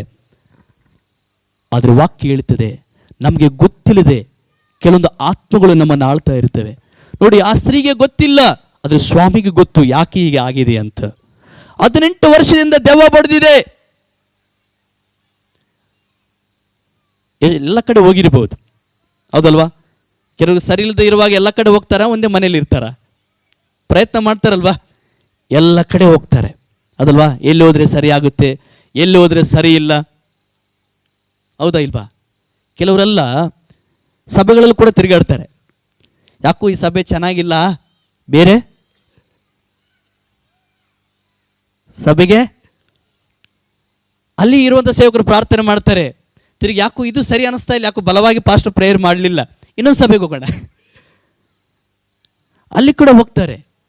ಅಲ್ಲಿಂದ ಇನ್ನೊಂದು ಸಭೆಗೆ ಹೋಗೋಣ. ಗಮನಿಸಿ, ನಿನ್ನ ಒಳಗಡೆ ವಿಶ್ವಾಸ ಇಲ್ಲ, ನಿನ್ನ ಒಳಗಡೆ ದೇವರು ಆಲಯದಲ್ಲಿ ನನಗೆ ಬಿಡುಗಡೆ ಕೊಡ್ತಾರೆ, ನಾನಿರುವ ಸ್ಥಳದಲ್ಲಿಯೇ, ನಾನಿರುವ ಪಟ್ಟಣದಲ್ಲಿಯೇ, ನಾನಿರುವಂಥ ಸ್ಥಳದಲ್ಲಿ ಇರುವ ಆಲಯದಲ್ಲಿಯೇ ದೇವರು ನನಗೆ ಮಾಡ್ತಾನೆ, ಆತನ ಒಬ್ಬನೇ ಇಡೀ ಲೋಕದಲ್ಲಿ ಸರ್ವ ಸ್ಥಳಗಳಲ್ಲಿ ಆತನ ಒಬ್ಬನೇ ಇದ್ದಾನೆ, ಆತನೇ ಆಲಯವನ್ನು ಪ್ರಾರಂಭ ಮಾಡಿದ್ದಾನೆ, ಆತನ ದೃಷ್ಟಿ ಆಲಯದ ಮೇಲೆ ಇರ್ತದೆ, ಆತನ ಮನಸ್ಸು ಆಲಯದ ಮೇಲೆ ಇರ್ತದೆ. ನಾನು ಅಲ್ಲಿ ಹೋಗಿ ಪ್ರಾರ್ಥನೆ ಮಾಡುವಾಗ ದೇವರು ನನಗೆ ಉತ್ತರ ಕೊಡ್ತಾನೆ, ಅಲ್ಲಿ ಹೋಗಿ ನಾನು ಪ್ರಾರ್ಥಿಸುವಾಗ, ಅಲ್ಲಿ ಹೋಗಿ ಪ್ರಾರ್ಥನೆ ಮಾಡಿಸಿಕೊಳ್ಳುವಾಗ ದೇವರು ನನಗೆ ಬಿಡುಗಡೆ ಕೊಡ್ತಾನೆ ಎಂಬುದಾಗಿ ನೀನು ನಂಬಿ ಆಲಯವನ್ನು ಹಿಡ್ಕೊಂಡು ಹೋದ್ರೆ ನಿನಗೆ ಬಿಡುಗಡೆ. ಆಮೇನ್. ಇದು ನಂಬಲಾರದೆ 10 ಸ್ಥಳಗಳು ತಿರುಗಾಡಿ ಬಂದರೆ ನಮಗೆ ಬಿಡುಗಡೆ ಇಲ್ಲ. ಅದೇನೋ ಅಂತಾರೆ ನೋಡ್ರಿ, ಮನಸ್ಸಿದ್ರೆ ಮಾರ್ಗ ಅಂತಾರಲ್ವಾ, ನನಗೆ ದೇವರು ಇಲ್ಲಿ ಕೊಡ್ತಾರಪ್ಪ, ಖಂಡಿತ ದೇವರು ಈ ಆಲಯದಲ್ಲಿ ನನಗೆ ಬಿಡುಗಡೆ ಕೊಡ್ತಾರಂತ ನಮ್ಮ ಮನಸ್ಸಿದ್ರೆ ದೇವರು ನಮಗೆ ಮಾರ್ಗವನ್ನು ಮಾಡಿಕೊಡುವನಾಗಿದ್ದಾನೆ. ಈ ಸಹೋದರಿ ಆ ಸ್ಥಳದಲ್ಲಿ ಇರುವಾಗ ಸ್ವಾಮಿ ಏನು ಮಾಡಿದ್ರಂತೆ, ಹಾಗೆ ಬಿಟ್ಟನ ಬಿಡುಗಡೆ ಕೊಟ್ರ. ಬಿಡುಗಡೆ. ಗಮನಿಸಿ, ನಾವು ದೇವರ ಆಲಯದಲ್ಲಿ ಬಂದು ನಾವು ದೇವರ ಮುಖವನ್ನು ನೋಡುವಾಗ, ದೇವರನ್ನು ಆರಾಧಿಸುವಾಗ ದೇವರು ನಮ್ಮನ್ನು ಹಾಗೆ ಬಿಡಲ್ಲ ರೀ, ದೇವರು ನಮ್ಮನ್ನು ಬಿಡಲ್ಲ. ಸ್ವಾಮಿ ಆ ಸಹೋದರಿಯನ್ನು ಬಿಟ್ರ ಇಲ್ಲ, ಅಮ್ಮ ಬಾ ಅಂತ ಕರೆದ್ರು, ಆ ತಾಯಿ ಬಗ್ಗೆ ನೋಡ್ಕೊಂತ ಬಂದ್ರು, ಆವಾಗ ಆ ತಾಯಿಯನ್ನು ಮುಟ್ಟಿದ್ರು. ವಾಕ್ಯ ಹೇಳ್ತದೆ, ಮುಟ್ಟಿದ ತಕ್ಷಣವೇ ಆಕೆ ನೆಟ್ಟಗಾದಳಂತೆ. ಆಮೇನ್. ನೋಡಿ, ದೇವರ ಆಲಯದಲ್ಲಿ ಸ್ವಾಮಿ ನಮ್ಮನ್ನು ಮುಟ್ಟುವವನಾಗಿದ್ದಾನೆ, ನಮಗೆ ಬಿಡುಗಡೆಯನ್ನ ಕೊಡುವವನಾಗಿದ್ದಾನೆ. ಅದಕ್ಕೆ ದೇವರ ಆಲಯವನ್ನ ನಾವು ದೃಷ್ಟಿಸಬೇಕಾಗಿದೆ, ಅದಕ್ಕೆ ದೇವರ ಆಲಯದಲ್ಲಿ ನಾವು ಪ್ರವೇಶಿಸಬೇಕಾಗಿದೆ. ಎಲ್ಲಿ ಬಿಡುಗಡೆ ಆಗಿಲ್ಲ ಅಂದ್ರೂ ದೇವರ ಆಲಯದಲ್ಲಿ ದೇವರು ಕೊಡುವವನಾಗಿದ್ದಾನೆ. ಹಲ್ಲೆಲೂಯಾ. ಯಾಕಂದ್ರೆ ಆತನ ಕೈಲಿ ಸಮಸ್ಯೆ ಸಾಧ್ಯ ಅಂತ ವಾಕ್ಯ ಹೇಳುತ್ತೆ. ಎಲ್ಲವೂ ಸಾಧ್ಯ. ಓಡಾಡ್ತಾ ಇದ್ದೀರಾ, ಬೇರೆ ಬೇರೆ ಸ್ಥಳಗಳಲ್ಲಿ ತಿರುಗಾಡ್ತಾ ಇದ್ದೀರಾ, ಅಲ್ಲಿ ಸರಿಯಾಗುತ್ತೆ, ಇಲ್ಲಿ ಸರಿಯಾಗುತ್ತೆ, ಅಲ್ಲಿ ಒಳ್ಳೆದಾಗ್ತಾ ಇದೆ ಎಂಬುದಾಗಿ ನೋಡ್ತಾ ಇದ್ದೀರಾ, ಸಾಕಾಗಿ ಕೈಯಲ್ಲಿರುವಂಥ ಎಲ್ಲ ಹಣವನ್ನು ಕಳ್ಕೊಂಡ್ಬಿಟ್ಟಿದ್ದೀರಾ, ನಿರಾಸೆಯಲ್ಲಿ ಕುಂತಿದ್ದೀರಾ, ಏನು ಮಾಡಬೇಕೆಂಬುದಾಗಿ ತಿಳಿಲಾರದೆ ಆಗ್ತಾ ಇದ್ವಾ, ಗೊತ್ತಾಗ್ತಾ ಇಲ್ವಾ? ದೇವರ ಆಲಯದಲ್ಲಿ ಬಿಡುಗಡೆ ಇದೆ, ದೇವರ ಆಲಯದಲ್ಲಿ ನಿಮಗೆ ಬಿಡುಗಡೆ ಕೊಡುವವನಾಗಿದ್ದಾನೆ. ಅದಕ್ಕಾಗಿ ಯೇಸು ಸ್ವಾಮಿ ಆಲಯದಲ್ಲಿ ಇದ್ದಾನೆ. ಎಲ್ಲಿಬ್ಬರು ಮೂರು ನನ್ನ ನಾಮದಲ್ಲಿ ಕೂಡಿ ಬರ್ತಾರೋ ಅವರ ಮಧ್ಯದಲ್ಲಿ ನಾನಿದ್ದೇನೆ. ಆತನ ನಾಮವನ್ನು ಸ್ಮರಿಸುವವರ ಮಧ್ಯದಲ್ಲಿ ಆತನಿದ್ದಾನೆ. ಆತನಿದ್ದಾನೆಂದ್ರೆ ಅಲ್ಲಿ ಬಿಡುಗಡೆ ಇದೆ. ಅಲ್ಲಿ ಬಿಡುಗಡೆ ಬಂತಂದ್ರೆ ಅಲ್ಲಿ ನಿನ್ನ ಜೀವಿತದಲ್ಲಿ ಇರುವಂತ ಕಣ್ಣೀರುಗಳು ಒರೆಸಲ್ಪಡ್ತದೆ. ಸ್ವಾಮಿ ಅವರಿಗೆ ಕೊಟ್ಟ ರೀತಿಯಲ್ಲಿ ಕೂಡ ಇವತ್ತು ನಾನಾ ತರದ ರೋಗಗಳಿಂದ, ನಾನಾ ತರದ ಸಮಸ್ಯೆಗಳಿಂದ, ನಾನಾ ತರದ ಬಾಧೆಗಳಿಂದ ಸ್ವಾಮಿ ಬಿಡುಗಡೆಯನ್ನ ಕೊಡುವವನಾಗಿದ್ದಾನೆ. ದೇವರು ನಿಮಗೋಸ್ಕರ ಆಲಯವನ್ನ, ದೇವರು ಸುಂದರವಾದ ಆಲಯವನ್ನ ಈ ಕಪ್ಲಾಪುರ ಪಟ್ಟಣದಲ್ಲಿ ದೇವರಿಟ್ಟಿದ್ದಾರೆ. ಸೊ ಆ ದೇವರ ಉದ್ದೇಶ ಅದನ್ನೇ, ಬಿಡುಗಡೆ ಕೊಡುವುದಕ್ಕಾಗಿ. ಈ ಆಲಯದಲ್ಲಿ ಬಂದು ಸ್ವಾಮಿ ನನಗೆ ಬಿಡುಗಡೆ ಬೇಕಪ್ಪ, ನನ್ನ ಜೀವಿತದಲ್ಲಿರುವ ಎಲ್ಲ ಬಂಧನಗಳು ಮುರಿಯಲ್ಪಡಬೇಕು, ನನ್ನ ಪಾಪಗಳು ಶಾಪಗಳು ಮುರಿಯಲ್ಪಡಬೇಕು, ನನ್ನ ಜೀವಿತದಲ್ಲಿ ಸಂತೋಷ ನೋಡಕ್ಕಾಗ್ತಾ ಇಲ್ಲ ಕರ್ತನೆ, ಪ್ರತಿದಿನ ಕಣ್ಣೀರನ್ನೇ ನಾನು ಆಹಾರವಾಗಿ ಉಣ್ತಾ ಇದ್ದಾನೆ, ನನಗೆ ಬರುವ ಸಮಸ್ಯೆಗಳ ನಿಮಿತ್ತ, ನನಗೆ ಇರುವಂಥ ಬಂಧನಗಳ ನಿಮಿತ್ತ ಪ್ರತಿದಿನ ಕಣ್ಣೀರೇ ನಾನು ಸುರಿಸ್ತಾ ಇದ್ದೇನೆ ಎಂಬುದಾಗಿ ಚಿಂತೆ ಮಾಡ್ತಾ ಇದೀಯಾ? ಈಗ ನಿನಗೋಸ್ಕರ ಬಿಡುಗಡೆ ಕಾದಿದೆ. ಹಲ್ಲೆಲೂಯಾ. ದೇವರು ತನ್ನ ಆಲಯದಲ್ಲಿ ಬಿಡುಗಡೆಯನ್ನು ನಿನಗೆ ಕೊಡುವವನಾಗಿದ್ದಾನೆ. ಮೊದಲನೇದಾಗಿ ದೇವರ ಆಲಯದಲ್ಲಿ ಏನಿರ್ತದೆ? ಪ್ರಸನ್ನತೆ. ಬೇರೆ ಎಲ್ಲೂ ಸಿಗಲ್ಲ ರೀ, ದೇವರ ಪ್ರಸನ್ನತೆ ಬೇರೆ ಎಲ್ಲಿ ಸಿಗಲ್ಲ. ದೇವರ ಪ್ರಸನ್ನತೆ ನಮ್ಮ ನಡೆಸ್ತದೆ. ದೇವರ ಪ್ರಸನ್ನತೆ ನಮ್ಮನ್ನು ಮೇಲಕ್ಕೆ ಎತ್ತುತ್ತದೆ. ದೇವರ ಪ್ರಸನ್ನತೆ ನಮ್ಮನ್ನು ಸಂತೋಷಭರಿತವಾಗಿ ಮಾಡುವಂಥದ್ದಾಗಿದೆ. ಎರಡನೇದಾಗಿ ಏನಿರ್ತದೆ ದೇವರ ಆಲಯದಲ್ಲಿ? ಯಾಕೋ ನಿಮ್ಮನ್ನು ನೋಡ್ತಾ ಇದ್ರೆ ಪ್ರಾರ್ಥನೆ ಮಾಡ್ತಾ ಇಲ್ಲ ಅಂತ ಅನಿಸುತ್ತೆ. ಎಷ್ಟು ಜನ ಪ್ರಾರ್ಥನೆ ಮಾಡ್ತಾ ಇದ್ದೀರಾ? ಪ್ರಾರ್ಥನೆ ಮಾಡ್ತೀರವಾ? ಕೆಲವರೆಲ್ಲ ದೇವರ ಆಲಯದಲ್ಲಿ ಬಂದ ಮೇಲೆ ಸುಮ್ಮನೆ ಕೊಡ್ತಾರೆ, ಸಾರ್ ಏನು ವಾಕ್ಯ ಹೇಳ್ತಾರೆ ಕೇಳಿಸ್ಕೊಳ್ಳೋಣ. ಕೆಲವರೆಲ್ಲ ಹೀಗೇ ಇರ್ತಾರೆ, ಬಾಯಿಂದ ಪ್ರಾರ್ಥನೆನೇ. ಆಲಯದಲ್ಲಿ ಬಂದು ಸುಮ್ಮನೆ ನಿಂತ್ಕೋಬಾರ್ದ್ರಿ, ನಿಂತ್ಕೊಳ್ಬಾರ್ದು. ಏನು ಮಾಡ್ಬೇಕು ಆಲಯದಲ್ಲಿ? ನನ್ನ ಆಲಯ ಏನಾಗಿದೆ? ಎಲ್ಲ ಜನಾಂಗಗಳಿಗೂ ಪ್ರಾರ್ಥನಾಲಯ. ಅಲ್ಲಿ ಪ್ರಾರ್ಥನೆ ಮಾಡಬೇಕು, ಸುಮ್ಮನೆ ನಿಂತ್ಕೊಳ್ಳುವ ಸಮಯ ಅಲ್ಲ. ಯಾರು ಪ್ರಾರ್ಥನೆ ಮಾಡ್ತಾರೋ ಅವ್ರು ಪ್ರಾರ್ಥನೆ ಸ್ವಾಮಿ ಕೇಳಿಸ್ಕೊಳ್ತಾನೆ, ಕೇಳಿಸ್ಕೊಂಡು ಉತ್ತರವನ್ನು ಕೊಡುವನಾಗಿದ್ದಾನೆ. ಹಾಗಾಗಿ ಆಲಯದಲ್ಲಿ ನಿನಗೆ ಉತ್ತರ ಇದೆ. ನಿನ್ನ ಸಮಸ್ಯೆಗೆ ಬೇರೆ ಎಲ್ಲಿ ಉತ್ತರ ಸಿಗದೇ ಇರಬಹುದು, ಆಲಯದಲ್ಲಿ ನಿನಗೆ ಉತ್ತರ ಸಿಗುತ್ತೆ. ಮೂರನೇದಾಗಿ ಏನಿದೆ ಆಲಯದಲ್ಲಿ? ಬಿಡುಗಡೆ. ಹೌದಲ್ವಾ? ಬಿಡುಗಡೆ ಬೇಕಾ ನಮಗೆ? ಕೆಲವರೆಲ್ಲ ಹೇಳ್ತಾ ಇರ್ತಾರೆ, ಸಾರ್ ನನ್ನ ಗಂಡ ಎಷ್ಟಾದರೂ ಕೂಡ ಬದಲಾವಣೆ ಆಗ್ತಾ ಇಲ್ಲ ಸಾರ್, ನನ್ನ ಮಕ್ಕಳು ಎಷ್ಟಾದರೂ ಬದಲಾವಣೆ ಆಗ್ತಾ ಇಲ್ಲ, ಏನು ಮಾಡಿದ್ರೂ ಬದಲಾವಣೆ ಆಗ್ತಾ ಇಲ್ಲ. ಏನು ಮಾಡಬೇಕಾಗಿಲ್ಲ, ದೇವರ ಆಲಯದಲ್ಲಿ ಅವ್ರಿಗೋಸ್ಕರ ಮೊರೆಯಿಡು, ಅವ್ರಿಗೋಸ್ಕರ ದೇವರ ಮುಖವನ್ನು ನೋಡು, ಅವ್ರಿಗೋಸ್ಕರ ಪ್ರಾರ್ಥಿಸು. ದೇವರು ಬಿಡುಗಡೆಯನ್ನು ಕೊಡುವನಾಗಿದ್ದಾನೆ. ಪರಿಸ್ಥಿತಿಗಳನ್ನು ದೇವರು ಬದಲಾವಣೆ ಮಾಡುವನಾಗಿದ್ದಾನೆ. ನಾಲ್ಕನೇದಾಗಿ ಅಲ್ಲಿ ದೇವರ ವಾಕ್ಯ ಇರ್ತದೆ. ಯೆಶಾಯ 2ನೇ ಅಧ್ಯಾಯ 3ನೇ ವಚನ, ಬನ್ನಿರಿ ಯೆಹೋವನ ಪರ್ವತಕ್ಕೆ, ಯಾಕೋಬನ ದೇವರ ಮಂದಿರಕ್ಕೆ ಹೋಗೋಣ. ಯಾಕೆ ಯಾಕೋಬನ್ ಎಂಬುದಾಗಿ ಹೆಸರು ಬರೆಯಲ್ಪಟ್ಟಿದೆ ಗೊತ್ತಾ? ದೇವರು ಹಳೆ ಒಡಂಬಡಿಕೆಯಲ್ಲಿ ನನ್ನ ಅಬ್ರಾಮನ ದೇವರು, ಇಸಾಕನ ದೇವರು, ಯಾಕೋಬನ ದೇವರು ಅಂತ ಹೇಳ್ದ. ಆಗಿನ ಟೈಮ್ನಲ್ಲಿ ದೇವರನ್ನ ಜನರು ಗುರ್ತಿಸಬೇಕಾದ್ರೆ ದೇವರು ಒಂದು ಹೆಸರನ್ನು ತೆಗೆದುಕೊಂಡ್ರು. ನಾನು ಅಬ್ರಾಮನ ದೇವರು, ಇಸಾಕನ ದೇವರು, ಯಾಕೋಬನ. ಓ ಅವರ ದೇವರ ನೀನು? ಓ ಅವ್ರನ್ನ ನಡೆಸಿದೆಯಲ್ಲ, ಕೆಂಪು ಸಮುದ್ರವನ್ನು ದಾಟಿಸಿದೆಯಲ್ಲ, ಅವ್ರ ಕೊರತೆಗಳನ್ನು ನೀಗಿಸಿದೆಲ್ಲ, ನಿನ್ನ ಪರಾಕ್ರಮ ತೋರಿಸಿ ಅವ್ರನ್ನ ಬಿಡುಗಡೆ ಮಾಡಿದೆಯಲ್ಲ, ಅವರ ದೇವರ ನೀನು ಎಂಬುದಾಗಿ ಜನರು ಅರ್ಥ ಮಾಡ್ಕೊಳ್ತಾ ಇದ್ರು. ಯೆಹೋವನ ಪರ್ವತಕ್ಕೂ ಯಾಕೋಬನ ದೇವರ ಮಂದಿರಕ್ಕೂ ಹೋಗೋಣ. ಯಾಕೆ ಹೋಗೋಣ? ಆತನು ತನ್ನ ಮಾರ್ಗಗಳ ವಿಷಯವಾಗಿ ನಮಗೆ ಬೋಧನೆ ಮಾಡ್ತಾನಂತ್ರಿ. ಹೇಗೆ ನಡಿಬೇಕು ನೀನು, ನಿನ್ನ ಮಾತು ಹೇಗಿರಬೇಕು, ನಿನ್ನ ನಡೆ ಹೇಗಿರಬೇಕು, ನಿನ್ನ ನುಡಿ ಹೇಗಿರಬೇಕು, ನಿನ್ನ ಜೀವನ ಹೇಗಿರಬೇಕು, ಹೇಗೆ ನಿನ್ನ ಜೀವನವನ್ನು ಸಾಗಿಸಬೇಕು, ಯಾವ ರೀತಿಯಲ್ಲಿ ನೀನು ಇರಬೇಕೆಂಬುದಾಗಿ ಆತನು ತನ್ನ ವಾಕ್ಯದ ಮೂಲಕ ನಮಗೆ ದಾರಿಯನ್ನ ತೋರಿಸ್ತಾನೆ, ಮಾರ್ಗವನ್ನ ತೋರಿಸಿ. ಕೆಲವರೆಲ್ಲ ಹೇಳ್ತಾ ಇರ್ತಾರಲ್ಲ, ಏನು ಮಾಡ್ಬೇಕಂತ ಗೊತ್ತಾಗಲ್ಲ ಈಗ ನೋಡ್ರಿ, ಏನು ಮಾಡ್ಬೇಕಂತ ತಲೆಗೆ ಹೊಳಿತಾ ಇಲ್ಲ ಅಂತದ್ದಾರಲ್ವಾ. ದೇವರು ತನ್ನ ವಾಕ್ಯದಿಂದ ನಮ್ಮ ಜೊತೆ ಮಾತಾಡ್ತಾರೆ. ಏನು ಮಾಡಬೇಕು, ಯಾವ ರೀತಿಯಲ್ಲಿ ನಡಿಬೇಕಂತೇಳಿ ದೇವರು ತನ್ನ ವಾಕ್ಯದ ಮೂಲಕ ನಮ್ಮ ಸಂಗಡ ಮಾತನಾಡುತ್ತಾನೆ. ಹಲ್ಲೆಲೂಯಾ. ಅದಕ್ಕೆ ಕೀರ್ತನಗಾರನ ಭಕ್ತನು ದಾವೀದನು ಹೇಳ್ತಾನೆ, ನಿನ್ನ ವಾಕ್ಯವು ನನ್ನ ಕಾಲಿಗೆ ದೀಪವು, ನನ್ನ ದಾರಿಗೆ ಬೆಳಕಾಗಿದೆ. ನನ್ನ ಕಾಲಿಗೆ ದೀಪ. ನೋಡಿ, ದೀಪ ಇದ್ರೆ ಸರಿಯಾಗಿ ನಡಿಲಿಕ್ಕೆ ಸಾಧ್ಯ, ಹೌದಲ್ವಾ? ಇಲ್ಲೆಲ್ಲ ಬೆಳಕು ಇದೆ. ಈ ಬೆಳಕು ಒಂದೇ ಸಾರಿ ಎಲ್ಲ ಆಪಾದ್ರೆ ಯಾರನ್ನ ಬೆಳೆಸ್ತಾರೋ ಗೊತ್ತಿಲ್ವಾ, ಹೌದಲ್ವಾ? ಅದು ಬೆಳಕಿದ್ರೆ ನೆಟ್ಟಗಾಗಿ, ಓ ಈ ಸ್ಥಳದಲ್ಲಿ ದಾರಿ ಇದೆ ಹೋಗ್ಲಿಕ್ಕೆ ಹೊರಗಡೆ ಎಂಬುದಾಗಿ ನೆಟ್ಟಗಾಗಿ ಹೋಗ್ತಾರೆ. ಅದೇ ನಮ್ಮ ಜೀವನದಲ್ಲಿ ಕೂಡ ದೇವರ ವಾಕ್ಯ ನಮ್ಮ ಜೀವಿತಕ್ಕೆ ದಾರಿ ಇದೆ. ಅದಕ್ಕೆ ಭಕ್ತನು ಘೋಷಿಸ್ತಾ ಇದ್ದಾನೆ, ಆತನು ತನ್ನ ಮಾರ್ಗಗಳ ವಿಷಯವಾಗಿ ನಮಗೆ ಬೋಧಿಸ್ತಾನೆ. ಮಂದಿರಕ್ಕೆ ಹೋಗೋಣ. ನೀವು ಪ್ರತಿ ಸಾರಿ ಬರುವಾಗ ದೇವರ ಸೇವಕರು ನಿಮಗೆ ಬೋಧಿಸ್ತಾರೆ, ಹೌದಾ ಇಲ್ವಾ? ಫಸ್ಟ್ ಬೋಧಿಸ್ತಿರಲ್ಲ, ಯಾಕೆ ಅವ್ರು ನೋಡಿದ್ರೆ ನಮ್ಮ ಪಾಸ್ಟ್ ಹೇಳಲಾಗೆ, ಸಾರ್ ಪಾಸ್ಟರ್ ವಾಕ್ಯ ಹೇಳ್ತಾರ ಇಲ್ವಾ ನಿಮಗೆ? ಏನಂತ ಹೇಳ್ತಾರೆ? ದೇವ್ರ ವಾಕ್ಯ ಹೀಗೆ ಹೇಳ್ತದೆ, ದೇವರು ಈ ರೀತಿಯಲ್ಲಿ ಮಾಡಿದ್ರು, ಈ ರೀತಿಯಲ್ಲಿ ನಾವು ಇರಬೇಕಾಗಿದೆ, ಈ ರೀತಿಯಲ್ಲಿ ನಾವು ನಡೀಬೇಕಾಗಿದೆ ಎಂಬುದಾಗಿ ಪ್ರತಿ ವಾರ ಹೇಳ್ತಾರೆ. ಆ ವಾಕ್ಯವನ್ನು ಕೇಳುವಾಗ, ಆ ವಾಕ್ಯವನ್ನು ನಾವು ಕಿವಿಯಲ್ಲಿ ಕೇಳುವಾಗ, ದೇವರ ವಾಕ್ಯದ ಕನ್ನಡಿ ಮುಂದೆ ನಿಂತುಕೊಂಡಾಗ ಯಾವುದನ್ನು ನಾನು ಸರಿಪಡಿಸ್ಕೋಬೇಕು, ಯಾವ ಒಂದು ದಾರಿಯಲ್ಲಿ ನಾನು ನಡೆಯಬೇಕೆಂಬುದಾಗಿ ನಾವು ಸರಿಪಡಿಸಿಕೊಂಡು ಮುಂದೆ ಹೋಗುವಾಗ ದೇವರ ವಾಕ್ಯ ಸರಿಯಾದ ದಾರಿಯಲ್ಲಿ ನಮ್ಮನ್ನ ನಡೆಸುವಂಥದ್ದಾಗಿದೆ. ಹಲ್ಲೆಲೂಯಾ. ಎಷ್ಟು ಜನಕ್ಕೆ ಆಸೆ ಇದೆ, ನಾನು ಒಳ್ಳೆ ದಾರಿಯಲ್ಲಿ ನಡೀಬೇಕ್ರಿ ಅಂತ, ಒಳ್ಳೆ ದಾರಿಯಲ್ಲಿ ನಡೀಬೇಕಂತ. ಒಳ್ಳೆ ದಾರಿಯಲ್ಲಿ ನಡಿಬೇಕಾದ್ರೆ ನಮ್ಮಿಂದ ಸಾಧ್ಯ ಆಗಲ್ಲ. ನಮ್ಮಿಂದ ಕೆಲವು ಸಲ ನಾವು ಅಂದ್ಕೊಳ್ತೀವಿ, ಇನ್ನು ಮೇಲೆ ಇದು ಬಿಟ್ಬಿಡ್ತೀನಪ್ಪ, ಇದು ಒಳ್ಳೇದಲ್ಲ, ಯಾಕೋ ದೇವ್ರಿಗೆ ಇದು ಇಷ್ಟ ಇಲ್ಲ, ಬಿಟ್ಟು ಬಿಡ್ತೀನಿ ಅಂತೀವಿ. ಮತ್ತೆ ವಾರ ಆದಮೇಲೆ ಮತ್ತೆ ಚಾಲೂ ಮಾಡ್ತೀವಿ, ಹೌದಲ್ವಾ? ನಮ್ಮ ಕೈಲೇ ಆಗಲ್ಲ. ದೇವರ ವಾಕ್ಯದಲ್ಲಿ ಶಕ್ತಿ ಇದೆ. ದೇವರು ತನ್ನ ವಾಕ್ಯದ ಮೂಲಕ ನಮ್ಮನ್ನು ಮುಟ್ಟುವನಾಗಿದ್ದಾನೆ. ದೇವರೇ, ನಿನ್ನ ವಾಕ್ಯ ಹೀಗೆ ಹೇಳ್ತಲ್ವಾ, ಇಗೋ ನಿನ್ನ ವಾಕ್ಯಕ್ಕೆ ನಾನು ಹೃದಯ ಒಪ್ಪಿಸಿಕೊಡ್ತೀನಿ ಎಂಬುದಾಗಿ ಯಾವಾಗ ಹೇಳಿ ದೇವರ ಮುಂದೆ ಹೇಳಿ ಒಪ್ಪಿಸಿಕೊಡ್ತೀವೋ ಆವಾಗ ಒಳ್ಳೆಯ ದಾರಿಯಲ್ಲಿ ನಾವು ನಡೀಲಿಕ್ಕೆ ಸಾಧ್ಯವಾಗುತ್ತೆ. ಆಮೇನ್. ನಿನ್ನ ಜೀವನ ಒಳ್ಳೆ ದಾರಿಯಲ್ಲಿ ನಡಿಬೇಕು, ನಿನ್ನ ಕುಟುಂಬ ಒಳ್ಳೆ ದಾರಿಯಲ್ಲಿ ನಡಿಬೇಕು, ನಿನ್ನ ಹಾದು ಹೋಗ್ತಿರೋ ಪ್ರತಿ ಪರಿಸ್ಥಿತಿಗಳು ಕೂಡ ಒಳ್ಳೆಯದಾಗಿ ನಡಿಬೇಕು. ಹಾಗಾದರೆ ದೇವರ ವಾಕ್ಯ ನಮಗೆ ಅವಶ್ಯ. ನಮ್ಮ ಕಾಲಿಗೆ ಅದು ದೀಪ, ಅದು ನಮಗೆ ದಾರಿಯನ್ನು ತೋರಿಸುವಂಥದ್ದಾಗಿದೆ. ಆಮೇನ್.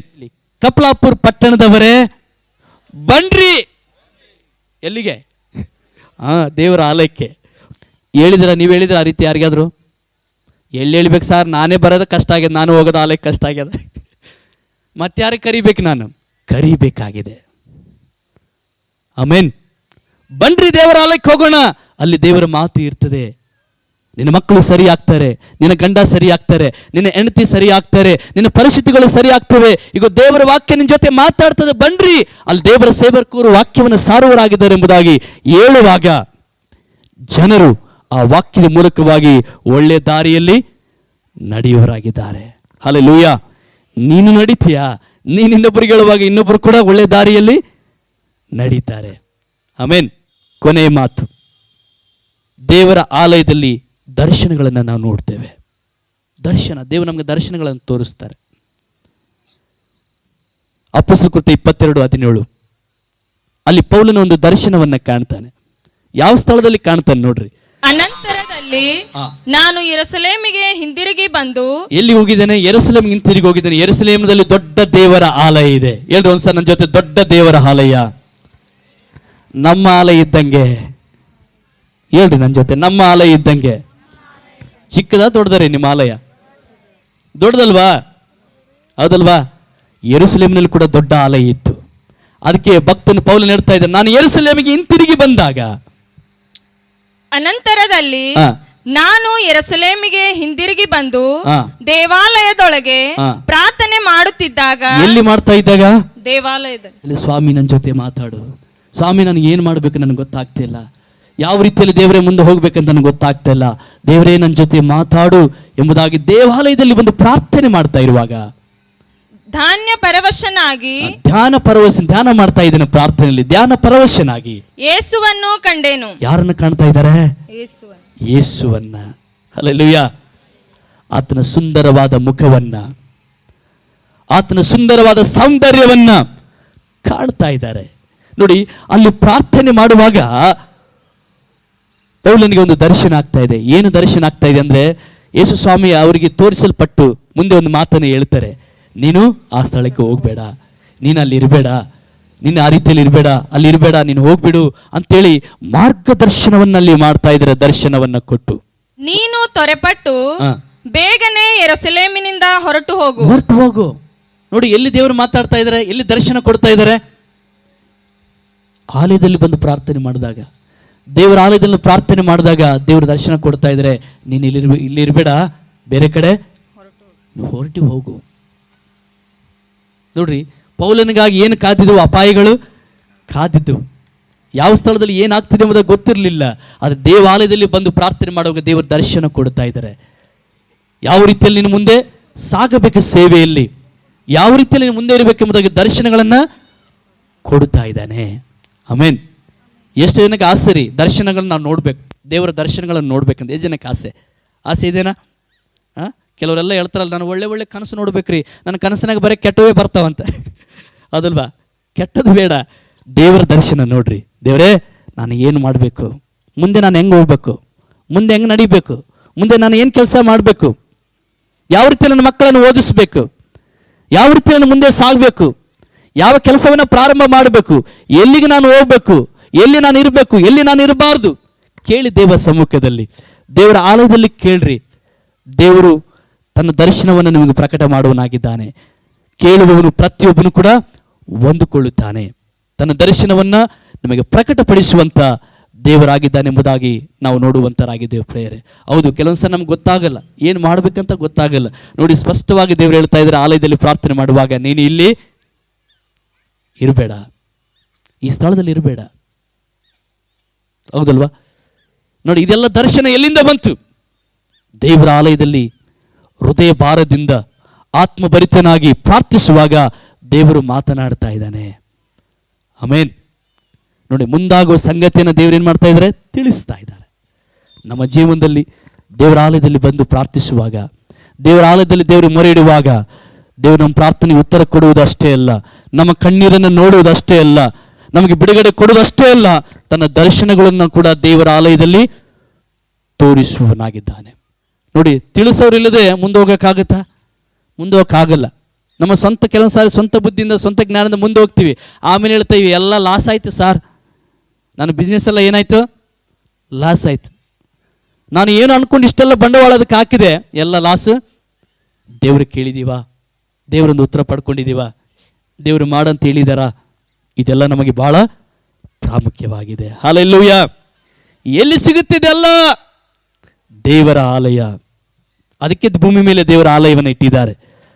ಆ ದಿನ ಇಸ್ರಾಯೇಲರೆಲ್ಲರೂ ಸುಮಾರು 20 ಲಕ್ಷ ಜನ ಇದ್ದಾರೆ. ಸುಮಾರು 20 ಲಕ್ಷ ಜನರೆಲ್ಲರೂ ಕೂಡಿ ದೇವಾಲಯದ ಕಡೆ ಅವರು ನೋಡಿ ಪ್ರಾರ್ಥಿಸುವಾಗ, ದೇವಾಲಯದಲ್ಲಿ ಕೂಡಿ ಬಂದು ಪ್ರಾರ್ಥನೆ ಮಾಡುವಾಗ, ದೇವರು ಅವ್ರಿಗೆ ಉತ್ತರವನ್ನು ಕೊಡುವುದಕ್ಕಾಗಿ ತನ್ನ ಪ್ರಸನ್ನತೆಯನ್ನ, ತನ್ನ ಉತ್ತರವನ್ನ, ತನ್ನ ಬಿಡುಗಡೆಯನ್ನ, ತನ್ನ ವಾಕ್ಯದ ಮಹಿಮೆಯ ಕಾರ್ಯಗಳನ್ನ, ತನ್ನ ದರ್ಶನಗಳನ್ನ ದೇವಾಲಯದಲ್ಲಿ ದೇವರು ಇಟ್ಟಿದ್ದಾರೆ. ಆಮೇನ್. ನೋಡಿ, ಪ್ರತಿಯೊಬ್ಬರಿಗೆ ಹೋಗಿ ಒಬ್ಬೊಬ್ಬರಿಗೆ ಹೋಗಿ ನೀನು ಹಿಂಗೆ ಮಾಡು, ನೀನು ಹಿಂಗೆ ಮಾಡು, ನೀನು ಹೀಗೆ ಮಾಡೋದು ಪ್ರತಿಯೊಬ್ಬರಿಗೆ ಹೇಳೋದಕ್ಕಿಂತ ಆಲಯದಲ್ಲಿ ಒಂದೇ ಸಾರಿ ದೇವರೆಲ್ಲರಿಗೆ ಉತ್ತರವನ್ನು ಕೊಡುವನಾಗಿದ್ದಾನೆ. ಹಲ್ಲೆಲೂಯಾ. ಹೌದು, ದೇವರ ಆಲಯ ನಮಗೆ ಪ್ರಾಮುಖ್ಯ. ಇವತ್ತು ನಿಮ್ಮ ಕಮಲಾಪುರ ಪಟ್ಟಣದಲ್ಲಿ ಕೂಡ ಈ 9ನೇ ವಾರ್ಷಿಕೋತ್ಸವವನ್ನು ಆಚರಿಸ್ತಾ ಇದ್ದೇವೆ.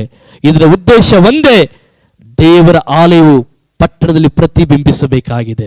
ದೇವರ ಆಲಯವು ಪಟ್ಟಣದಲ್ಲಿ ಇರುವಂಥದ್ದನ್ನು ಕಾಣಬೇಕಾಗಿದೆ. 8 ವರ್ಷ ಕಾಣಲಿಲ್ಲವಾ? 9ನೇ ವರ್ಷಕ್ಕೆ ನಾವು ಬಂದಿದ್ದೇವೆ. ಈ 9ನೇ ವರ್ಷದಲ್ಲಾದರೂ ಈ ಪಟ್ಟಣದಲ್ಲಿ, ಈ ಊರಲ್ಲಿ ದೇವರ ಆಲಯ ಯಾಕೆ ಇಟ್ಟಿದ್ದಾರೆಂಬುದಾಗಿ ತಿಳಿದುಕೊಂಡವರಾಗಿ ಆಲಯದಲ್ಲಿ ಕಾಲಿಡುವಂತರಾಗಿರೋಣ. ಆಮೇನ್. ಇಲ್ಲಿವರೆಗೂ ನಾವು ಹೇಗೆ ಆಲಯಕ್ಕೆ ಬಂದಿದ್ದೀವೋ, ಇಲ್ಲಿವರೆಗೂ ಯಾವ ಭಾವನೆಯಿಂದ ಇದ್ದಿದ್ದೀವೋ, ಇವತ್ತಿನಿಂದ ಸ್ವಾಮಿ ನಿನ್ನ ಆಲಯದಲ್ಲಿ ಪ್ರಸನ್ನತೆ ಇರ್ತದೆ. ಸ್ವಾಮಿ ನಿನ್ನ ಆಲಯದಲ್ಲಿ ನನ್ನ ಕಣ್ಣೀರಿಗೆ ಉತ್ತರ ಇರ್ತದೆ. ಸ್ವಾಮಿ ನಿನ್ನ ಆಲಯದಲ್ಲಿ ನನಗೆ ಬಿಡುಗಡೆ ಇದೆಯಪ್ಪ. ಸ್ವಾಮಿ ನಿನ್ನ ಆಲಯದಲ್ಲಿ ನಿನ್ನ ವಾಕ್ಯದಿಂದ ನಾನು, ನನ್ನ ಕುಟುಂಬ ಎಲ್ಲರೂ ಕೂಡ ಸರಿಯಾದ ದಾರಿಯಲ್ಲಿ ನಾವು ನಡೀತೇವೆ. ಸ್ವಾಮಿ ಕರ್ತನೇ, ನಿನ್ನ ಆಲಯದಲ್ಲಿ ನಾನು ನಡೀಬೇಕಾದ ದಾರಿಯನ್ನು ನನಗೆ ತೋರಿಸುವನಾಗಿದೆಯಾ, ನನಗೆ ದರ್ಶನಗಳನ್ನು ನೀನು ತೋರಿಸುವಂಥ ದೇವರಾಗಿದೆ ಎಂಬುದಾಗಿ ಯಾವಾಗ ತಿಳಿದುಕೊಂಡು ದೇವರ ಆಲಯದಲ್ಲಿ ಕಾಲಿಡ್ತೀವೋ, ಆವತ್ತಿನಿಂದ ನಮ್ಮ ಜೀವನದ ಪರಿಸ್ಥಿತಿಗಳೇ ಬದಲಾವಣೆ ಆಗುವಂಥವಾಗಿವೆ. ಆ ದೇವಾಲಯವನ್ನು ನೋಡಿ ಇವತ್ತಿನಿಂದ ನನ್ನ ದೃಷ್ಟಿ, ನನ್ನ ಮನಸ್ಸು ಈ ಆಲಯದ ಮೇಲೆ ಇರುತ್ತದೆ. ಹೌದು ಸ್ವಾಮಿ, ಈ ಕಮಲಾಪುರ ಪಟ್ಟಣದಲ್ಲಿ ನಮಗೆ ಸುಂದರವಾದ ಆಲಯವನ್ನು ಕೊಟ್ಟಿದ್ದಿ. ಹೌದಪ್ಪ, ಈ ಆಲಯದಲ್ಲಿ ನಿನ್ನ ಪ್ರಸನ್ನತೆ ಇರ್ತದೆ. ಈ ಆಲಯದಲ್ಲಿ ನೀನು ಇರುವಂತನಾಗಿದೆಯಾ? ಈ ಆಲಯವು ಸ್ವಾಮಿ ಬಿಡುಗಡೆ ಕೊಡುವಂತ ಆಲಯವಾಗಿದೆ. ಈ ಆಲಯವು ಸ್ವಾಮಿ ನನಗೆ ಉತ್ತರ ಕೊಡುವಂತ ಆಲಯವಾಗಿದೆ. ಈ ಆಲಯವು ದೇವರೇ ನನಗೆ ಸರಿಯಾದ ದಾರಿಯಲ್ಲಿ ನಡೆಸುವಂತ ಆಲಯವಾಗಿದೆ. ಇವತ್ತು ಸ್ವಾಮಿ ನನ್ನ ಕಣ್ಣೀರಿಂದ ಜೀವಿಸ್ತಾ ಇದ್ದೇನೆ. ನನ್ನ ಸಮಸ್ಯೆಗಳಿಗಾಗಿ ಕಣ್ಣೀರಿಂದ ನಾನು ಜೀವಿಸುತ್ತಾ ಚಿಂತೆ ಮಾಡ್ತಾ ಇದ್ದೇನೆ. ಆದರೆ ಒಂದು ಸಂತೋಷ ದೇವರೇ, ಆಲಯದಲ್ಲಿ ನನಗೆ ಉತ್ತರ ಇಟ್ಟಿದೆಯಲ್ಲ. ಪ್ರಾರ್ಥಿಸುವಂತ ಅನ್ನಳಿಗೆ ಉತ್ತರ ಕೊಟ್ಟಿದೆಯಲ್ಲ. ಪ್ರಾರ್ಥಿಸಿದಂತ ದಾವೀದನಿಗೆ ಉತ್ತರವನ್ನು ಕೊಟ್ಟಿದೆಯಲ್ಲ. ಪ್ರಾರ್ಥಿಸಿದ ಭಕ್ತರಿಗೆ ಉತ್ತರ ಕೊಟ್ಟಿದೆಯಲ್ಲಪ್ಪ. ಇವತ್ತು ನನಗೆ ನೀನು ಉತ್ತರ ಕೊಡುವ ದೇವರಾಗಿದೆ ಎಂಬುದಾಗಿ ಇರುವ ಸ್ಥಳಗಳಲ್ಲಿ ನಮ್ಮ ಕೈಗಳ ಮೇಲೆ ದೇವರುಗಳನ್ನು ದೇವರೇ, ಇವತ್ತಿಂದ ದೇವರೇ ನಿನ್ನ ಆಲಯದ ಪ್ರಾಮುಖ್ಯತೆಯನ್ನು ನಾನು ತಿಳಿದುಕೊಂಡ ಮಗನಾಗಿ ಮಗಳಾಗಿ ನಿನ್ನ ಆರಾಧಿಸ್ತೇನಪ್ಪ. ಇವತ್ತಿಂದ ನನಗೆ ಬಿಡುಗಡೆ ಬೇಕು ದೇವರೇ. ಪಾಪದಿಂದ, ಶಾಪದಿಂದ ದೇವರೇ, ಇರುವಂತ ಬಂಧನಗಳಿಂದ, ದುರಾತ್ಮನ ಶಕ್ತಿಗಳಿಂದ ನನಗೆ ಬಿಡುಗಡೆ ಬೇಕು ಸ್ವಾಮಿ. ಅದಕ್ಕೆ ನಿನ್ನ ಆಲಯವನ್ನು ನನಗೋಸ್ಕರವಾಗಿ ಇಟ್ಟಿದೆಯಲ್ಲ ದೇವರೇ, ಅದಕ್ಕಾಗಿ ನಿನಗೆ ವಂದನೆ ಸ್ವಾಮಿ ಎಂಬುದಾಗಿ ಹೇಳುವಂತರಾಗಿರೋಣ. ಒಂದು ನಿಮಿಷ ನಮ್ಮ ಬಾಯಿಗಳನ್ನು ತೆರೆದು ಇರುವ ಸ್ಥಳದಲ್ಲಿಯೇ ದೇವರೇ, ಇಷ್ಟು ದಿನ ನನ್ನ ಆಲಯವನ್ನು ದೇವರೇ ಅಪ್ಪ ನಾನು ಗಂಭೀರವಾಗಿ ತೆಗೆದುಕೊಂಡಿಲ್ಲ. ಇಷ್ಟು ಸುಂದರವಾದ ಆಲಯ, ಇಷ್ಟು ದೊಡ್ಡದಾದ ಆಲಯ ನಮ್ಮ ಪಟ್ಟಣದಲ್ಲಿ ಇದ್ರೂ ಕೂಡ ಗಂಭೀರವಾಗಿ ತೆಗೆದುಕೊಂಡಿಲ್ಲ ದೇವರೇ. ಇವತ್ತಿಂದ ಸ್ವಾಮಿ ನಾನು ಗಂಭೀರವಾಗಿ ತೆಗೆದುಕೊಳ್ತೇನೆ. ಈ ಆಲಯ ನನಗೆ ಆಶೀರ್ವಾದಕರವಾಗಿದೆ. ಈ ಆಲಯ ನನಗೆ ಉತ್ತರ ಕೊಡುವಂಥದ್ದಾಗಿದೆ. ಈ ಆಲಯದಲ್ಲಿ ನನ್ನ ಜೀವಿತಗಳ ಪರಿಸ್ಥಿತಿಗಳು ಬದಲಾವಣೆ ಆಗುವಂಥವಾಗಿವೆ. ಈ ಆಲಯದಲ್ಲಿ ಸ್ವಾಮಿ ನನ್ನೊಂದಿಗೆ ಮಾತನಾಡ್ತಾನೆ, ನನಗೆ ದರ್ಶನಗಳನ್ನು ಕೊಡುವವನಾಗಿದ್ದಾನೆ ಎಂಬುದಾಗಿ ಕರ್ತನ ಸಮ್ಮುಖದಲ್ಲಿ ನಮ್ಮನ್ನು ನಾವು ಒಪ್ಪಿಸಿಕೊಡುವಂತರಾಗಿ ಇರೋಣ.